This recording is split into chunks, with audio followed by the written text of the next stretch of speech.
So I would say, so she's asking about traditional publishing versus getting self-publishing, and I would say that if a traditional publisher, one of the big 5 or big 3 will pick you up, go with them. I mean, you're going to get exposure that you could never, you could not. What is it? It's a niche book, but very, very well written. It depends on the publisher. Yeah, if they're going to really buy you some exposure that you wouldn't have been able to get otherwise. A good example, you guys may have heard about Brendan Burchard. He self-published his first book, and he just published his second book with Random House. So there's somebody who probably really looked into this. He realized he could reach a much wider audience through Random House. And he could care less about the book sales. He has a much bigger sell after you buy his book that you'll find out about very quickly. So I would say if a big publisher would pick you up, by all means, go down that path for now. But if you can retain the digital rights, by all means, do that. Is that easy to do or hard? I think the savvy publishers are probably going to be more tuned into not letting you do that. But I think it's doable, yeah, because you say, listen, I don't want you to do anything. I already own the digital rights. I've already published this. What are they going to do? So I would encourage you, first publish it as a Kindle book, because once you've got some sales volume, you're going to get more exposure from a publisher anyway. So publish it first as an ebook, then you've sort of locked in your own publishing rights. There's a company right now, I'm working with a lot of authors who publish through a company called Author House, which has somewhat of a notorious reputation because they really jack it to the authors who publish with them. The race is to get your book published on Amazon before Author House does. Amazon's not going to let 2 versions of the same book be published twice. So if you get your book up before they do, you're in the clear, and you get 100% of your royalties. If you're asleep at the wheel and they go ahead and publish your book to Amazon, you're going to get 50% for the life of the book. You may go back to Amazon and says, hey, this is my book, I want to publish it. They said, sorry, you have an agreement with Author House, they're the publisher. Yes? But I missed something somewhere, how somebody can jump in and publish your book if you haven't signed something. Well, no, she's just asking about the rights. You just have to be careful what you have rights. You want to be the first to publish your book on Kindle before anyone else. Like, you have to be careful. If you've signed away some rights for your content, if you don't read that very carefully, you may have also given them rights to publish that on Amazon. I don't know what the contract said. Is the publisher going to want to publish it after you publish it on Amazon? You know, I wouldn't see if the book is successful. Look at Amanda Hawking. I mean, she's the best example. She sold millions of ebooks, but she got picked up by a major publisher for over $2 million. So absolutely, I don't see why they wouldn't. They'd have to be big on ebooks. Yeah. All right, so you guys understand, once you set this up, it's golden. You're locked in. I'm going to talk a little bit about formatting. This is sort of my passion. This is my business. This is why I'm so, this is my bread and butter, formatting your book. So you do not want to get a bad review because it's poorly formatted. Did you know that pretty much an Amazon review is going to be stuck with your book for the life of the book until you take that book down? So if you get a bad review because of formatting, even if you fix that formatting later, that review's stuck. Amazon's not going to go back and take that book review down because you now fixed it. This is also one of the biggest dangers of publishing your book. Don't publish your book before it's been edited. You'll get some people who get really angry when they're reading a book that's been really poorly or not edited at all. They're going to give you a negative review, and even if you go back and edit it and then reload it up, that review does not go away. So guess what? I mean, talk about a first impression defining your success. Be really careful when it comes to publishing a book, because that first impression, if somebody goes to the point of leaving you a review, is going to really harm you. Now, there is a way to get negative reviews off Amazon. It's not easy to do, but if you have enough friends to do it, there's a little button next to the review that says, was this review helpful to you? If you have 20, 30, 40 people say no, no, no, no, no, then you can send Amazon an email and say, listen, this review is not accurate. It was a personal attack on me or something like that. They will eventually take it down. But no promises, right? Yes? If you can't do that, is there any way to ever contact the reviewer and ask them to go back and look at a newer version of something and update it? Once they post a review, Amazon does not let you go on and edit that review. So no, they can't. And Amazon does not let you post 2 reviews for the same book. So it's a one-way street. Yes? How many reviewers that are like, look at like Cisco reviews back then where you maybe hire them or send them a copy and have them review it for you? Okay, so let's talk about reviews. So this is the most important thing, and I think that this is worth giving you some advice on how to get reviews for your book. I offer anyone who is willing to review my book a $10 Amazon gift card. Okay, it's the best marketing dollar I can spend. There's a company in Denver that charges $350 for a review. Really? Okay, this person might be pretty good, but are they worth, I mean, that's more than an hourly rate. Now, granted, if they read the entire book, I guess you can justify on an hourly rate. It may take them 35 hours to read that, at $10 an hour. Okay, that's too low. But do me a favor, contact people you know. Say, listen, I know your time is valuable. If you log in, you have to be logged into your Amazon account. You can't just anonymously post a review. You can on Barnes & Noble, by the way. You can post an anonymous review, but you still have to have an account. But you don't need to buy the book to leave a review. That's another misperception that people have about Amazon reviews. For a short period of time, Amazon did require you to buy the product you were reviewing, but they don't anymore. And people still believe you do. But you have to be logged into your account. So if somebody says, well, I can't leave you a review, you ask them, well, did you really log into your Amazon account? Because you can. Oh, well, no, I didn't do that. So Amazon doesn't let you do it. They need to know that you're a real person. The other thing about reviews you guys need to be really careful of, and this is a common mistake, those reviews that are on Amazon are Amazon's intellectual property. You can't take those reviews and blast them all over the web. If you do, you run the risk of Amazon taking that review down. You can ask, but I sent them an email. Yeah, there's an email address. And you're right, what they'll probably say is, you know what, if you're pointing directly to our website only, and you post that review, then it's okay to use. But if you're selling it direct off your website, if you're sending them Barnes & Noble or anywhere else, Amazon's going to be ticked. Again, they've worked hard to create a system and a marketplace that public can use. Yes? How do you use the draw for anyone who reviews your book a $10 gift card from Amazon? Do you do that to anybody? I mean, how do people know about that? How do you I occasionally send out a blast to maybe 40 or 50 people if I feel like I want some reviews. And I'll mention in there, send me your email address if you leave a review. After you leave the review, I'll go on and verify the review is there. And then I need your email address to send you the $10 gift card. But it's beauty because all I need is your email address. And Amazon, in fact, I did 3 reviews one day for one of our titles. I sent out 3 $10 gift cards in one click. Amazon says next, next, next. They make this really easy. And it's a piece of cake. But yeah, you could put it on your website and you might be surprised, but I don't know how effective you'll be. But I do offer that, and I encourage you guys to do the same. It is the best dollar-for-dollar marketing you're going to have in marketing your book. Yes? Early, right in the very beginning, you said something like, you said that having a lot of reviews was important, and you said bad reviews, it doesn't matter whether they're good or bad. Authentic reviews. What you don't want is a bunch of shallow, bogus reviews. People are smart enough to read a review and know, okay, this person didn't even read the book. It's a 2-line review. Fiverr is a place you can go to get $5 reviews, but they're typically very shallow reviews, and I don't think they have nearly the impact as somebody who actually read the book. So what I tell people is, like, halfway through your book, you should say, hey, are you enjoying this book? If so, I'd really appreciate it if you'd go leave an authentic review, or just share your thoughts and click them directly. You can actually click to your comment, to your review page on Amazon. So if you click through reviews, it's actually a unique URL they can click through. The cool thing about Kindle books, too, at the very end of it, Amazon pops up and says, what did you think? Click here to leave your review. So you're going to typically get more reviews for your Kindle book regardless than you will of your book on print. So the good, the bad, and the ugly. I encourage you guys, if you're going to be publishing ebooks, that you get an ebook reader and you understand how these books work. Nothing is more frustrating to me than when an author calls me, has never seen an ebook, but wants to get their book converted. I typically spend 45 minutes to an hour educating them on how ebooks work, which is fine, but would you publish a book in print if you had never seen a book in print before? I mean, because you wouldn't understand that there's page numbers that need to be there. You wouldn't understand some very basic elements of a book. And I tell anybody that if you're writing a book, the first thing you should do is grab some books off the shelf that you like and just copy them. Like, do you know the most common mistake I see is people misspell forward. Forward is spelled F-O-R-E-W-R-I-D. This is like 8 times out of 10. A self-published book has forward without the E and with an A.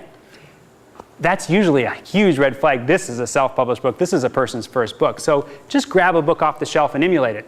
But again, before you start publishing ebooks, you need to look and see what a quality ebook looks like.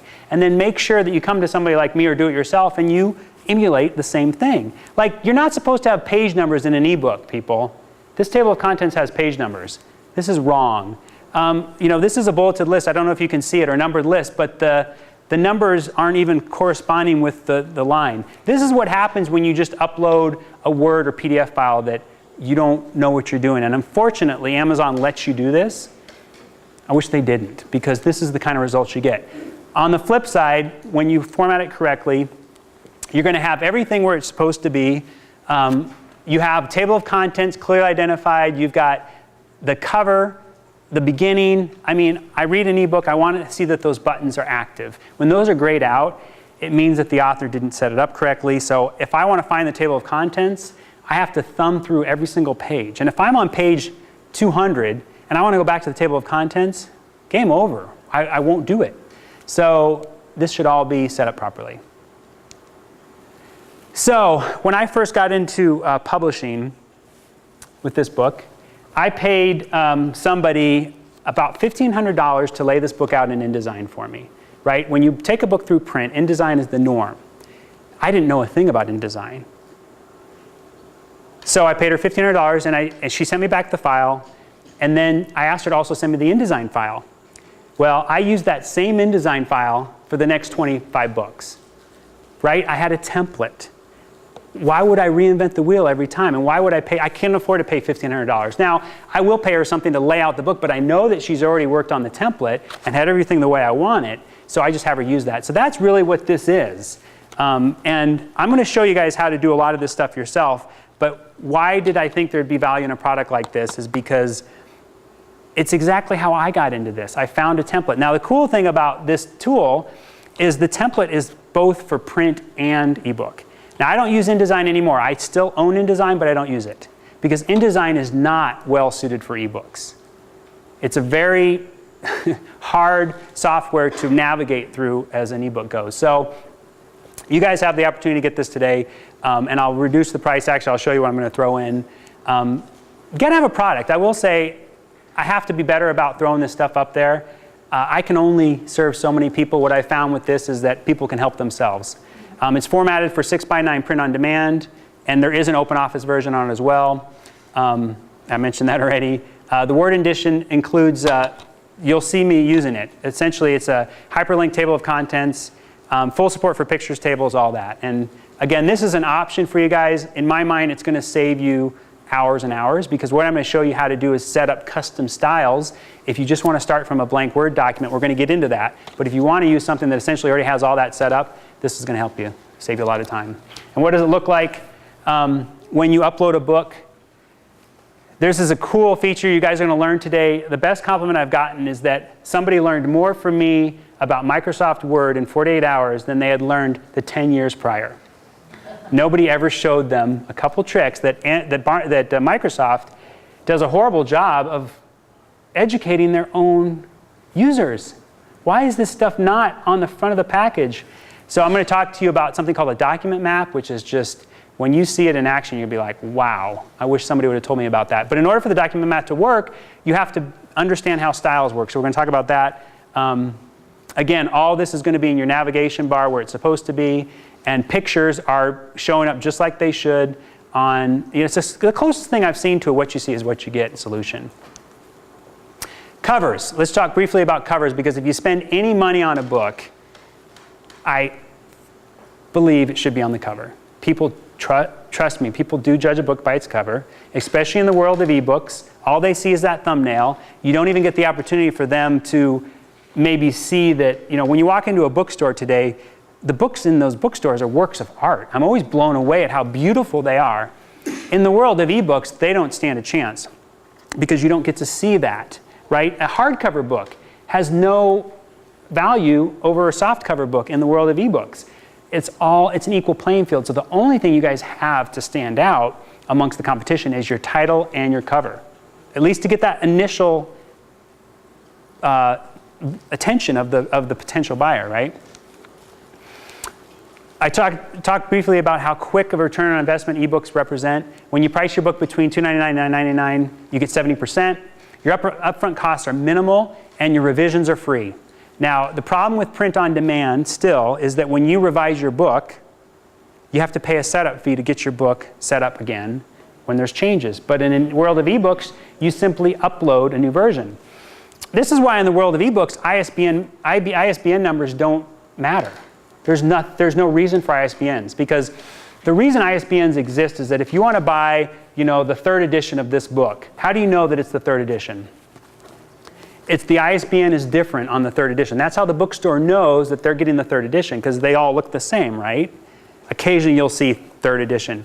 That's why ISBN numbers exist. But in the world of ebooks, I'm always uploading a new version anyway, right? It's the same title. There's no version 3. You can certainly put that in your book if you want, but there's no ISBN. There's no need for ISBNs, which saves you $125. If you need to buy an ISBN from Bowker, it's $125. So right there, there's your barrier. Now, the only exception is Apple.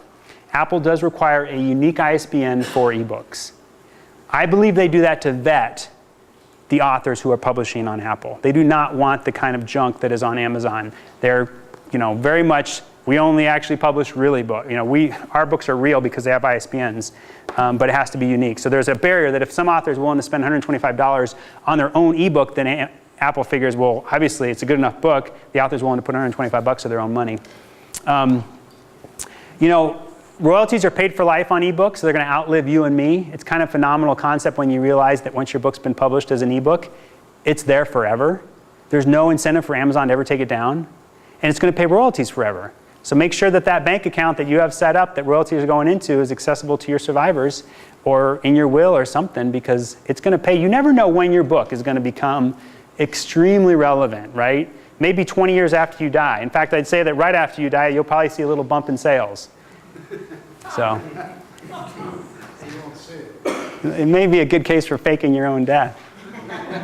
And then you get worldwide distribution, of course, as an ebook. But here's the investments that you should make. Editing, please have a few people edit your book. You don't need to spend a fortune, but you need to edit your book. Spend money on the cover. Don't do it yourself unless you really are a talented graphic designer. Spend a couple $100. I mean, I would spend up to $500 for a cover, but I wouldn't spend over that. It's hard to justify. I mean, there are cover designers out there who would charge a couple $1,000s. I don't know. And then ebook formatting, whether you do it yourself or hire somebody like me, that's something you should do, because in my mind, an ebook is even more important than the print book, because an ebook is going to reach a much larger audience. So it should look beautiful, right? It shouldn't be something you just slap together by yourself unless you know what you're doing. You guys are going to learn how to do that today.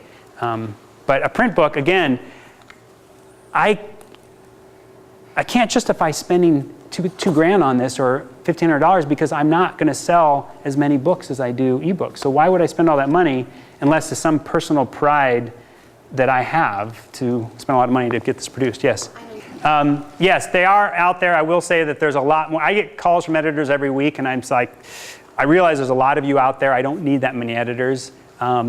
It's just because a lot of newspapers don't need people anymore. I mean, it's unfortunately an industry that's been hit hard. So there's a lot of freelance editors. But you got to spend a little money. I will say that what drives me nuts is somebody who calls themselves an editor but is really a proofreader. There's a big difference. You don't spend $45 an hour to a proofreader.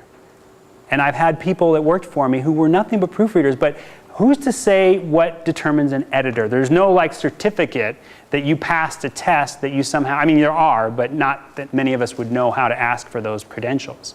So be careful. I will say that I probably spent $500 on this book unnecessarily by hiring people who weren't editors, but were friends who were happy to edit my book for a fee, or people that I had met who really weren't editors. They were proofreading my book, and I hate it when you spend money on editing and then people find errors in your book.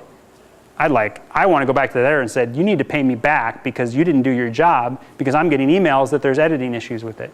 Yes? Coming back to the ISBN provides a neat way to actually catalog books in your software that backs that up, pulls everything off of Amazon. Is there something equivalent for what I've got in my Nook and what I've got in my Kindle? There's an ASIN number that each marketplace assigns to it. So Amazon has their own ASIN. Barnes & Noble has their own ASIN. Even Apple has their own product ID. Track? Yep, you can link directly to each one. Yep. Back to the question around just the costs. So I would say, being somebody who's in publishing, and working with a few publishers. Depends on the book and the state that the work's in, but I wouldn't spend more than about $1,000 on editing. I've talked to some authors who got really locked into the bad contracts with people that wound up spending $2,500 on editing when it initially was only going to be $1,000. So you need to make sure that that person who's editing your book knows that there's a cap and you expect the work to be done. I don't want you spending so much time on my work that you're now driving the price up, because it's going to be very hard to make back a $2,500 investment. Cover I already talked about, no more than about $500 in my mind. And then ebook formatting, my standard fee is $379. Just found that kind of being a sweet spot. It's not the cheapest, but I do quality work. And it depends on the book, but I wouldn't spend more than about $500 on ebook formatting if you hire somebody to do this work. Yeah, so she's asking if it's possible to reformat a book. The beautiful thing is once you have that in digital form, you can do whatever you want with it. So you can tweak it to whatever format is required. If you're going to set up your book for print on demand, it's going to be in PDF, but you can export from Word into PDF. So it all comes back to having your book in Word or OpenOffice. You're going to see why that's so important here in a minute. But not Pages. Pages has an issue, you guys. In order to publish, and Pages is great if all you want to do is publish to iBooks, right? That's Apple's. In the world of Apple, everything works well as long as it's Apple. The moment you try to go outside of Apple's little universe, things start to break. So in order, and I've been dealing with a lot of clients with this issue, they created their book in Pages. It should be as easy to export your book to doc from Pages and then upload that doc file to Amazon, right? For some reason, Pages strips out all the bold and italics throughout the whole book. When you save it as a .doc format, it doesn't carry over character styles.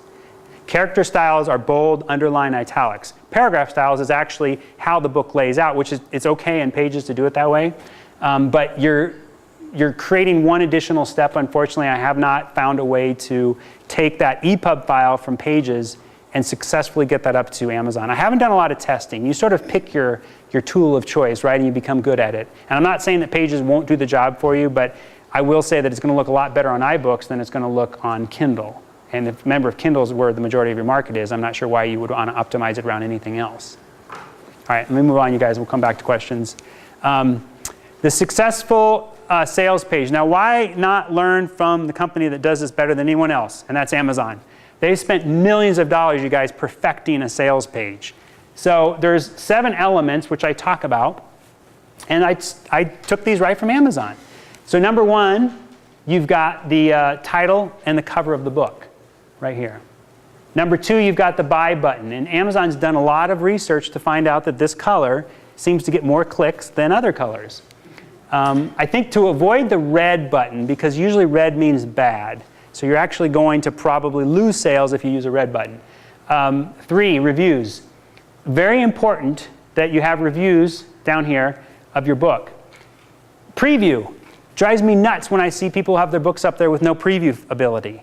Now, there's an easy way to get your book set up for preview if it's in print, but it's automatic if your book's an ebook, right? People click on it and they get to preview your button. But if you're promoting your book off your own website, you should have a PDF preview of your book. So you need to save a file that only has X number of pages in it, not the whole book, and make that available as a click. You don't want to create a barrier. And I would say that requiring people to give you their contact information to get that preview, I think is a bad move, because there's a lot of people who won't want to do that. So give them a free preview. What do you have to hide? If there's no preview button here, then I'm questioning why is the author not willing to show me under the covers? Social media, it's interesting because Amazon's, I think, still sort of experimenting with this. Tiny little buttons over here for Facebook and Twitter, and now they have a Pinterest button. But social media is something that Amazon doesn't really want you to leave Amazon. So when you send somebody to social media, you may have lost them. I even have a little bit of my own reluctance sometimes to send somebody to Amazon. Because when I do, they're exposed to all of their books. Related products right here, this one isn't so great. Because I sent you to Amazon, but when you got there, you found all these other books on entrepreneurship. You forgot who even brought you in the store. You know, the joke is, the worst place to have your book is in a bookstore. Because where else are you going to have so much competition? The best place to have your book is where no other books exist. And I will tell you that self-published authors who do well have a store that carries their book, and only their book. Or maybe a handful of books on their topic. It's all about getting in front of your audience. Now, if your audience is a general book reader who goes into bookstores, then you got to be in a bookstore. But if it's not, again, and unless you're an authority and you have the best product out there, which you should, but is costly and can take years to get there. So yes, we'll talk a little bit about how to stand out in a crowded marketplace, increasingly crowded marketplace. So I created this map, and if you guys give me your email address before I leave, I'll send you this. And it's hard to see, but there's actually boxes around this. So this is what I define as sort of your marketing model that you guys should follow. So first of all, it begins with a good cover, good title, and good content. You got to have good content because no matter how much marketing you do, forget it. I do see people, and I'm sometimes guilty of it, you jump into the marketing piece because maybe that's fun and you're excited to share, but the product is not as good, it's not the best product that it can be yet. And it's a balancing act, right? You got to hold off on some of this marketing until you have something to sell, because if you're driving, and what you do is you drive people, you go into, get involved in that community, right? Comment on the forums. These are the big spots you guys know about: LinkedIn, Twitter, Facebook, YouTube. Get your content syndicated so that it's being dripped to all the different websites. The cool thing about you guys being authors is you have a leg up on anyone else who's selling any other product on the internet, because you have a book full of content. You can excerpt that content out and drip what I refer to as breadcrumbs. You can drop breadcrumbs all over the internet that lead back to your book. How else can you do that? I will say, as a business owner who doesn't have all that content, you have to create that content. It's much harder for them. But as an author, you guys have loads of content. You can drip that, again, breadcrumbs, breadcrumbs, breadcrumbs. And they should all come back to a good website. It's hard to read here, but it's essentially a simple website. I'm going to show you an example of it that loads fast and has buttons to click through to buy your book on whatever device they prefer, whether it be Kindle, Nook, iPad, or print. Don't create any barriers to them getting your book. You can actually do this on Facebook. You don't need to have a website. You can have a Facebook page that has buy buttons, and I'm going to show you an example of that. And actually, with 30–40% of all web traffic now being on Facebook, I would argue that maybe Facebook's a better place to be for your website. The only thing the drawback of Facebook is that Facebook is going to run these ads on your Facebook page, right? You have no control of what those ads are. They may be a direct competitor. And again, they may take your buyer, your person, and unfortunately go somewhere else. There's just that possibility. Email marketing works extremely well. You guys are all a testament to this. DaVinci has a killer mailing list, which took them years to build. It's probably one of the most valuable assets that a lot of businesses have today. Joe Saba has one of the best mailing lists in Colorado for authors and speakers, right? When I tried to do this workshop, nobody showed up. I blasted it out to as many people as I could think of. Joe Saba sent it out to his list. We had over 30 people register within a couple weeks. So you guys, this is very valuable, but it takes years to build, and you got to maintain it. You got to be, it's a huge time commitment, right, Tom? I mean, you guys spend a lot of time on your list, and you got to be careful not to abuse it because you'll impact it. Joe's very careful about ever promoting anybody else's work because he's seen that subscribers drop off whenever he does that. And this is very important. Social media, an author called me last week, asked me, why should I have a Facebook page? I said, well, Ian, I really liked your book. And if you had a Facebook page, I would have gone online and posted something about it. But you don't, so I can't. You're just giving people an opportunity to share something that they love and that they were passionate about or somehow impacted them. So at least have a Facebook page that people can comment on. Now, routes to market, and none of these came up, so we'll have to go through these later. Boy, this is just really drowned out, you guys. I'm sorry. But right here, I have ClickBank. Now, the cool thing about ClickBank, if you guys aren't familiar with it, and in my mind represents, it's one of the most amazing unknown entities out there because they do something that is mind-boggling to me. I'm a huge fan of ClickBank. I have contacts there. They respond, and they've been a good partner. So ClickBank, if you don't know about it, is an affiliate marketplace. Now, you have to host your own web page. You have to have your own downloads. Like, they're not going to give you a page like Amazon, but they only keep 7.5% plus $1 per transaction, and there's no monthly fee. There's a one-time setup. So if you're an author who's only selling maybe 3 to 4 books a month, or maybe 3 to 4 books a year, you're going to get buried if you sign on to a service like One Shopping Cart that charges you a monthly fee, right? You're losing money every month just to have your book available. But ClickBank, it's a one-time setup fee. I think it's like $50 now, and that's it for life. You never have to pay again. 7.5% They take 7.5% off the top for your product and then $1 per transaction for the credit card. But then people can pay by credit card. I will tell you that if all you're giving people an option to do is pay by PayPal, you're losing business. Because not everybody's comfortable. PayPal makes it very difficult. Have you ever noticed, if you ever buy something on PayPal, they do not want you to use your credit card. They want you to use your bank account. Because that's an extra, 3% that PayPal gets to keep because they're not paying out a credit card merchant fee. But here's what's the most amazing thing that nobody knows about. Very few people know about.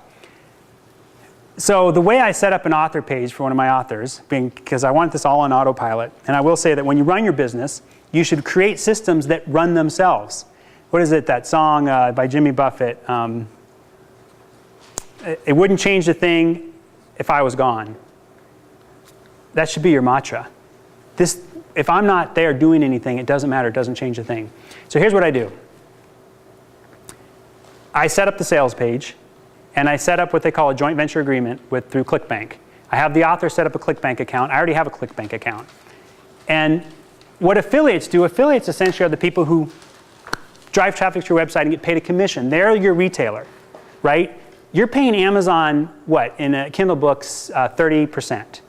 But if you sell a book in print on Amazon, you're paying them 55% typically. So I'd rather give any of you 50%, this is a good example, I'll give you 50% of every product that's sold off my website, as long as you drive that traffic to my website. Now, you get paid by ClickBank. You don't get paid by me. So there's no trust issue, first of all. That's important because I've signed up for an affiliate program that I never got paid from, and I'm like, I know I'm driving traffic to that website. Why am I not ever getting any checks from this person? Well, you have no way to check. But ClickBank is a impartial third party, right? They have no stake in the game either way. But here's what's really cool. Let me see. This is a better example. This book. Somebody said they were in nonprofit, interest in nonprofits. This is a book we just published, Fundraising Innovators. Amy interviewed 26 successful fundraisers, people in nonprofits. So this book is up on our website. So if somebody comes through one of these people, maybe in the website is what's called an affiliate. They get paid a 25% commission for every sale of this book that they drive. So they drive the sale to the website, and what ClickBank does automatically, because I set this up, is they pay a percentage of that sale to me because I have to cover the cost of goods sold. I ship the book out, and my royalty as the publisher. Then a percentage of that sale goes to the author that we've set up, right? The author gets paid a percentage of the book, and then a percentage of that sale goes to the affiliate, the person who drove the sale. It's called micropayments, and Tom had a seminar, he did a workshop on this. And ClickBank is the only company that I know has figured this out because it's automatic. They pay 3 micropayments to each person involved in the transaction. Isn't that remarkable? And if there's a 4th person involved in the transaction, you can set it up that way as well. But you guys, that's automatic. There's nothing I ever have to do. And very few people know about this. And it's a one-time transaction that I set up, one-time setting, and it's a beautiful thing when it works. And you just see those checks come in. The only drawback to ClickBank is they have a payment threshold of $50 that they don't pay you until $50. And they also delay your payment by 60 days because any product on ClickBank you can return for up to 60 days as the buyer. They just have to offer that, right? That's how they maintain trust. But a physical product, you're going to have very little chance of people actually going through the effort of sending the book back. But that's down here is where it says at ClickBank. I've got the iBook store, Kindle Nook, Google Books, and then other marketplaces that are specific to your niche. So if you wrote a book on health and fitness, you might want to look for bookstores that are specific to health and fitness that are on the internet. There are online health and fitness books. Like if you got featured, what we're trying to do, one of our books we're trying to get on, not Galian, what's that company that makes all those yoga mats? Gion? Gaiam, thanks. If you got featured on Gaiam's website, they only have a handful of books. That's a great place to be. So there's what I would consider another marketplace to be. And then you've got your physical books, which are on Amazon. I think that what I want to share with you guys is that our books that are available in both print and ebooks sell more ebooks than our books that are available only in ebooks. Okay, you're showing up twice as often on Amazon, think about it, and people figure it's kind of like a movie that goes straight to DVD. Was it really good enough Why didn't it go to the theaters? I think the same thing in some people's mind is with a print book. Why was this book go straight to ebook and there's no print version of it available? Is it not good enough? I know you talked about using ClickBank for print, but you didn't mention ebooks. Yes. Well, ClickBank is primarily a digital product marketplace. About a year ago, they started offering physical products that you can sell on ClickBank. Would you sell your ebook on ClickBank considering that you're downloading the product which can be easily copied? It can be easily copied, but you can do one thing. You can watermark every single page of that book with the buyer's name and email address. When you buy a PDF from one of our books, at the very bottom of the page, of every page, is your name and email address. So it's kind of your digital thumbprint. So if you start sending that around, I'll be able to come back to you and say, listen, your name is on this book. Why did I get it from Joe Below?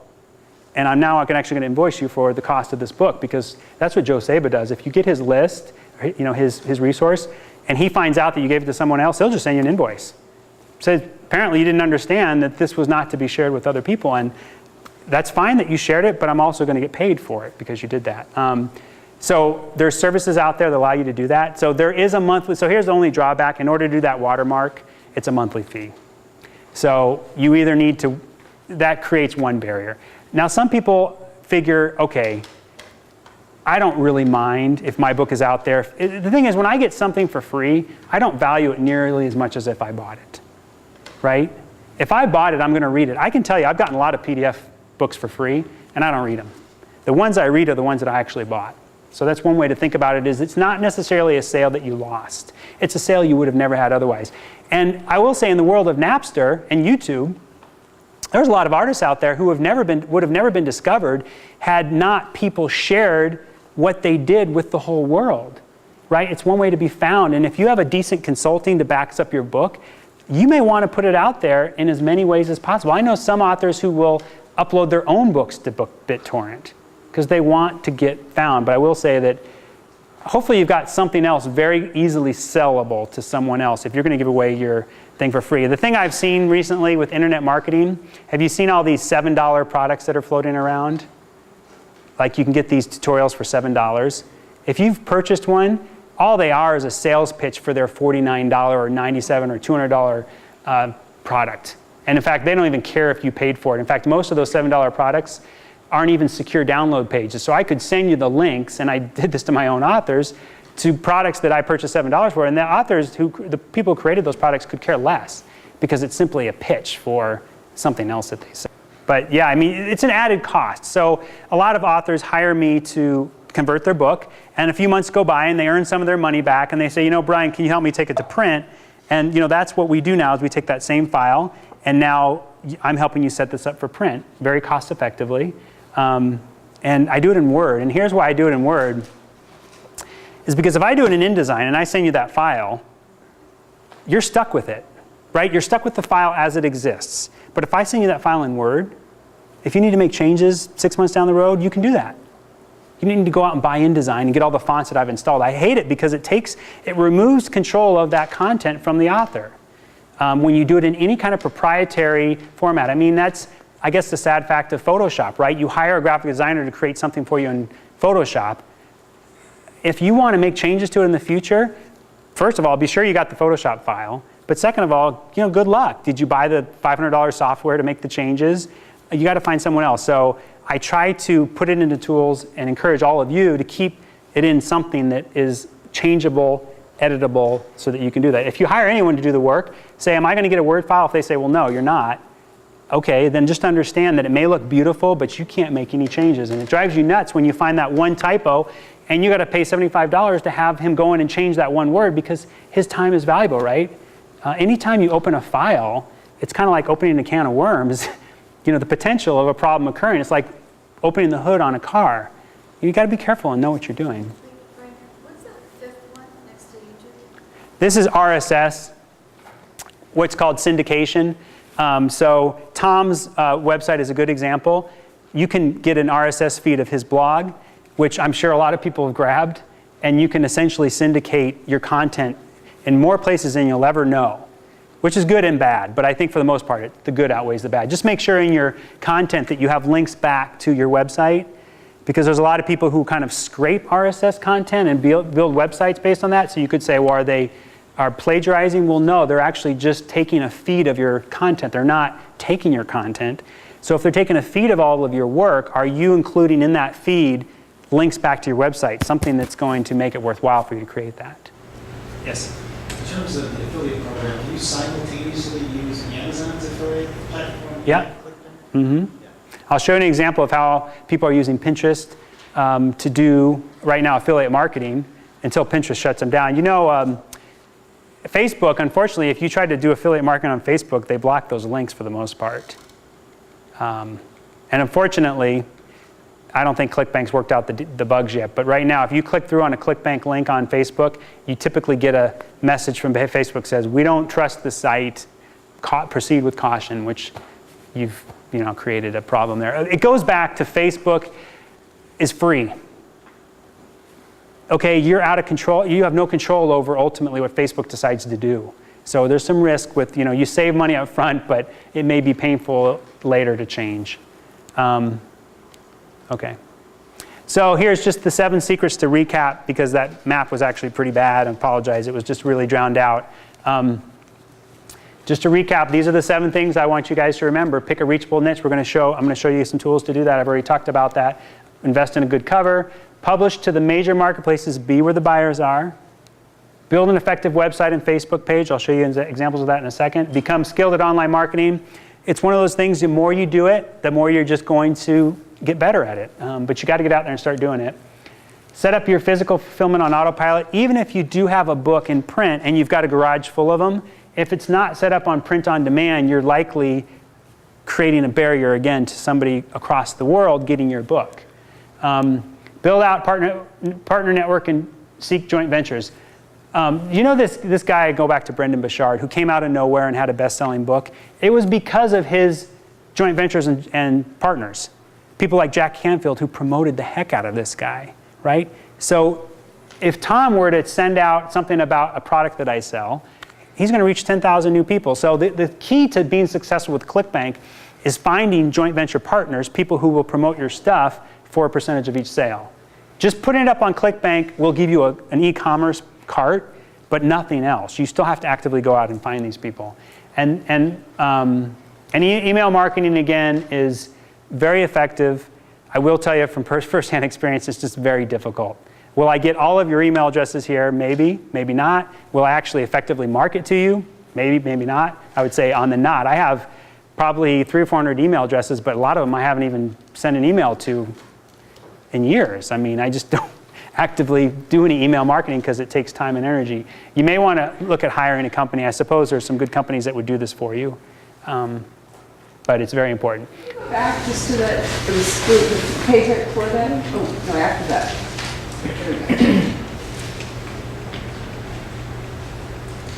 Guys, you said we could get a copy of this. Yeah, give me your email address and I'll send you the 7 secrets map with this all explained. In fact, each secret, each 7 element has a description, a paragraph about it. So it's my version of kind of a mini ebook on all this stuff. Ryan, could you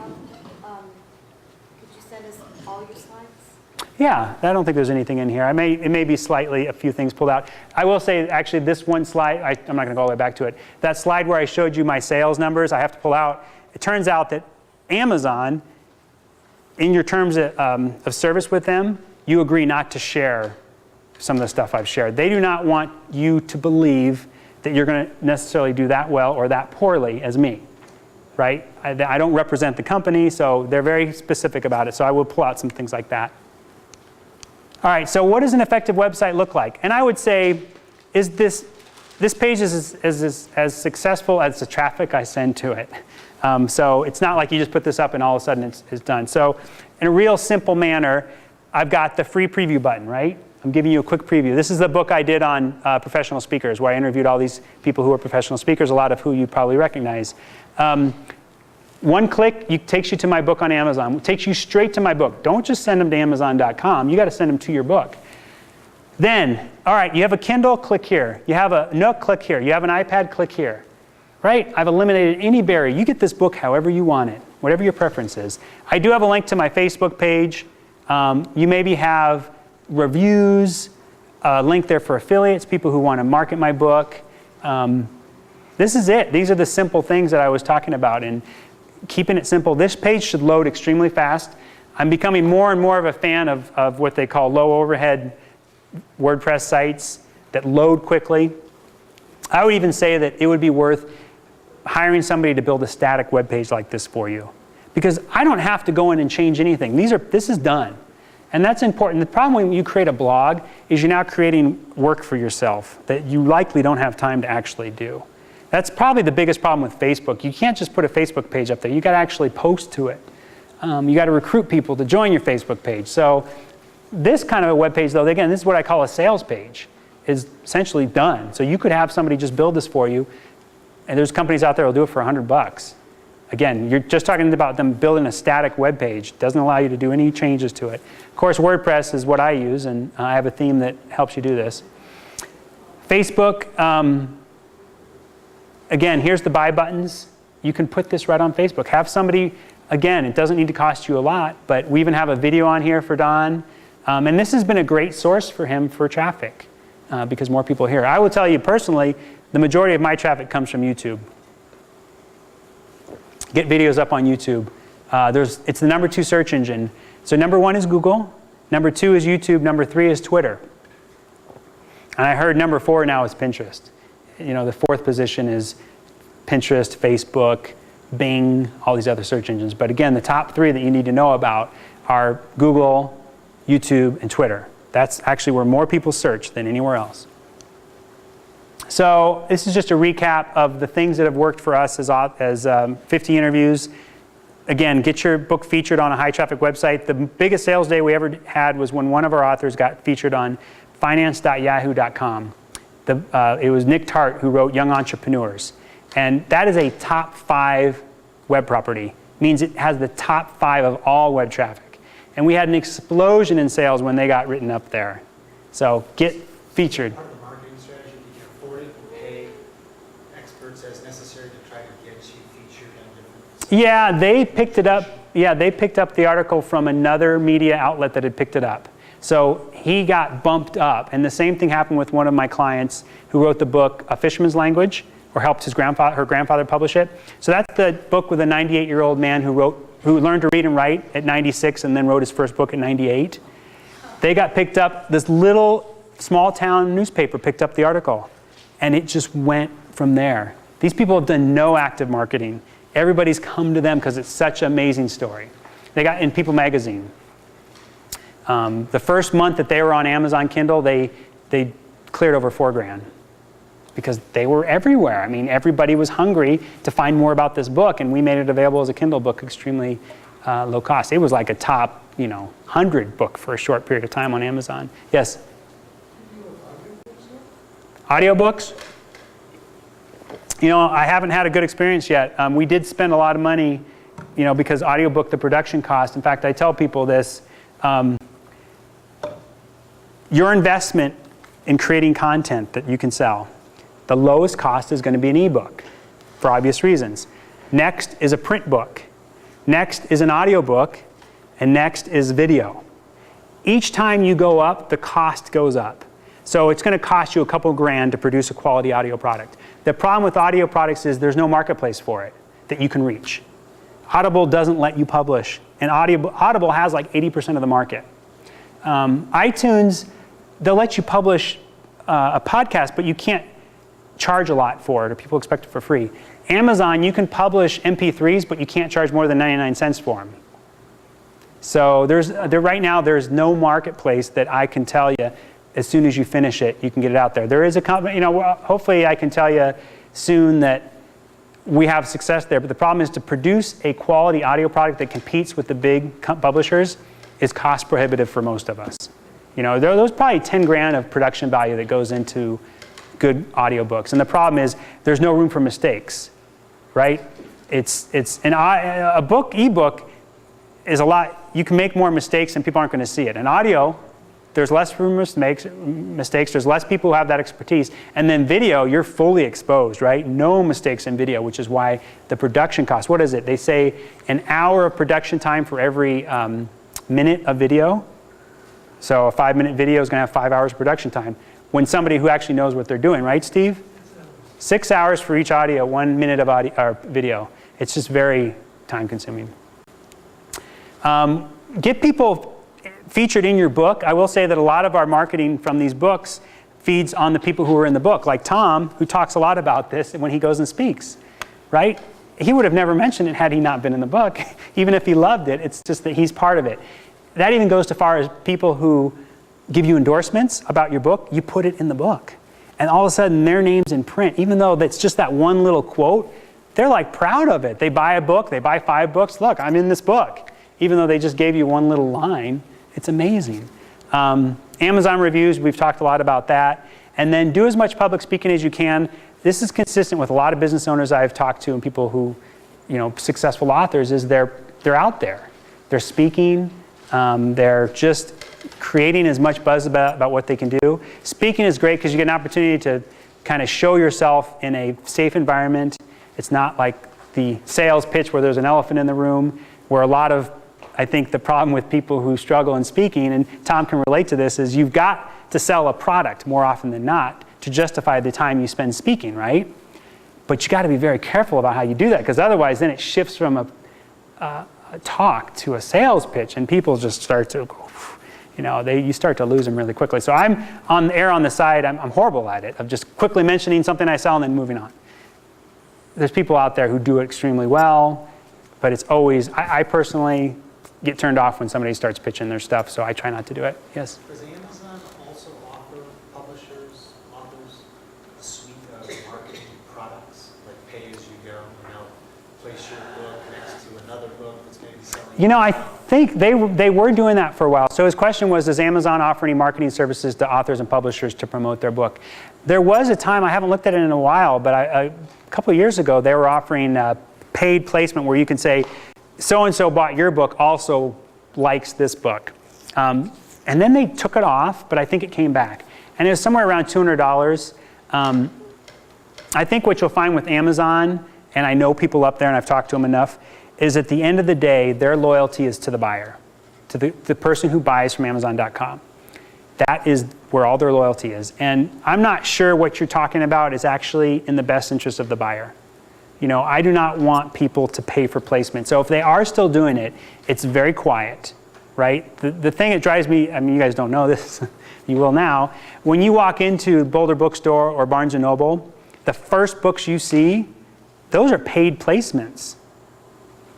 You can have your book at Boulder Bookstore if you're willing to pay a monthly fee to have it there.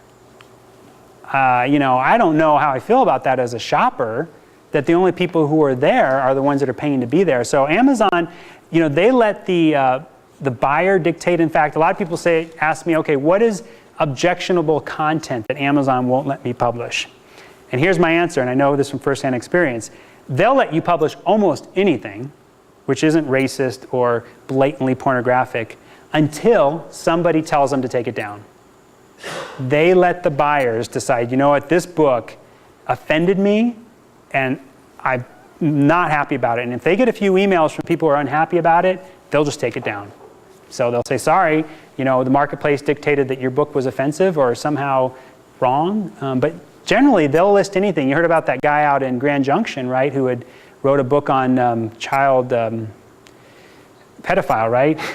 And it was being sold on Amazon until there was too much pressure and Amazon had to take it down. Anyway. So here's to sum up, and actually I'll leave this slide up. Here's the 3 phases of going through and becoming a publisher and taking advantage of all this. So first of all, you write, convert, and publish your book, right? You'll see this conversion part take on next. Learn to convert your own books or hire an expert, right? That's Kindle Expert. Set up your own titles for print on demand. I explained to you the reasons to do that. And then set up your own distribution through ClickBank to have this engine of marketing machine, right? That you're creating a foundation. The thing I do for my authors is I build a good foundation that they can work from. Phase 2 is build and optimize. So you want to build a good website, which I showed you some examples of, create a Facebook page, and then offer your affiliates tools. So if you're going to market my book, I'll give you imagery and things you can use. Phase 3 is promote, and this is a never-ending effort, right? As much as you can do, you get out there and promote what you're doing, but make sure that you have a scalable foundation. If one of our books got mentioned on USA Today, we would have no problem because it's print on demand, right? We would have 1,000 books that sold in 1 week, and it wouldn't be a blip in the system that I've set up. It's completely scalable because print on demand is always in stock. Did you know most of the books that you buy on Amazon are print on demand, which means those books aren't printed until you order them. And their agreement with Lightning Source, which is the same printer I use, is that that book is printed within 24 hours of the order being placed on Amazon. Submit articles, again, drip your content, leave breadcrumbs all over the place to get yourself out there. Create an opt-in newsletter. I told you about how valuable email marketing is. And spend your time where the buyers are. I will tell you, if there's one place you're going to spend your time every week on your book, do it at Amazon. You know, work on getting reviews there. Build your author, work on your author page. Do things to optimize your listing on Amazon because that's where the buyers are. Why would you spend your time somewhere else? Which I have to kind of balance that with social media because, again, social media isn't necessarily where the buyers are. Yes, you'll drive awareness, but if you're not getting them back to Amazon where the buyers are, I think your efforts are going to be short-lived. So I'll leave this up. Actually, I'll leave this up. Oh, you guys want to leave this up? Okay. Write this down and take a quick break, and then I'm going to get into the formatting piece next.